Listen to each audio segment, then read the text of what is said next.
வாங்க சட்டம் பேசலாம். மீண்டும் ஒரு பதிவில் உங்களெல்லாம் சந்திப்பதில் மிக்க மகிழ்ச்சி. இன்றைக்கி நம்ம பார்க்க போகிற தலைப்பு ரிலீஸ் டீட். இந்த விடுதலை பத்திரம்னா என்ன, இதோட சாராம்சங்கள் என்னென்னன்றதை நம்ம இந்த வீடியோவில் பார்ப்போம்.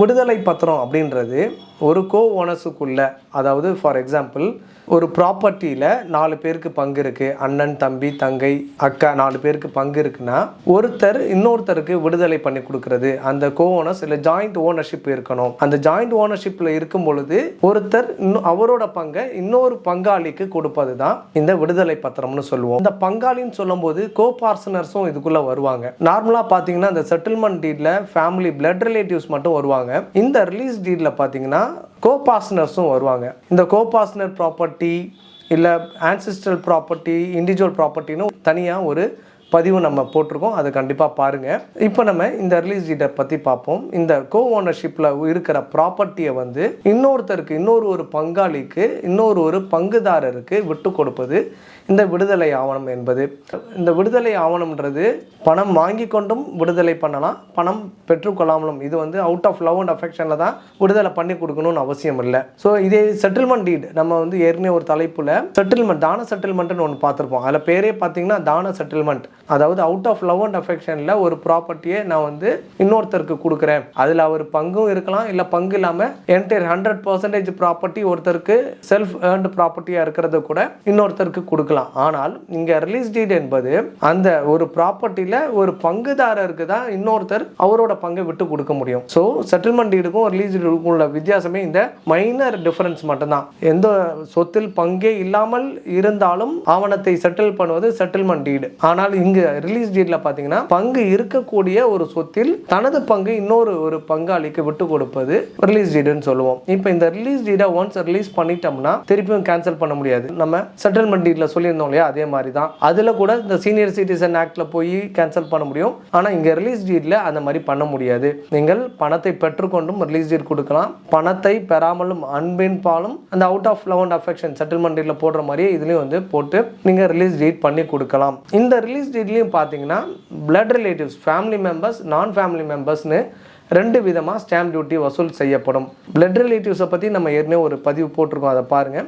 நான் ஷார்ட்டாக சொல்லிடுறேன். அதாவது ரத்த சம்பந்தம், ரத்த சொந்தம் யார் யாரெல்லாம் வருவாங்க, அப்பா அம்மா, தம்பி தங்கை அக்கா இவங்கெல்லாம் வருவாங்க. அடுத்தது தாத்தா பாட்டி, பேரன் பேத்தி இவங்கெல்லாம் வருவாங்க. ஸோ இவங்கெல்லாம் அந்த ரத்த சொந்தத்தில் வருவாங்க. ரத்த சொந்தத்தில் மனைவியும் ஒரு ஃபேமிலி மெம்பர் பிளட் ரிலேட்டிவ்ல வருவாங்க. இவங்களுக்கெல்லாம் நம்ம ரிலீஸ் பண்ணி கொடுத்தோம்னா அவங்களுக்கு பார்த்தீங்கன்னா என்ன ஒரு பெனிஃபிட்னா stamp duty and registration fee. Stamp duty blood ரிலேட்டிவ்ஸாக இருந்தால் 40,000, நான் பிளட் ரிலேட்டிவ்ஸாக இருந்ததுன்னா 7% மார்க்கெட் மதிப்பு.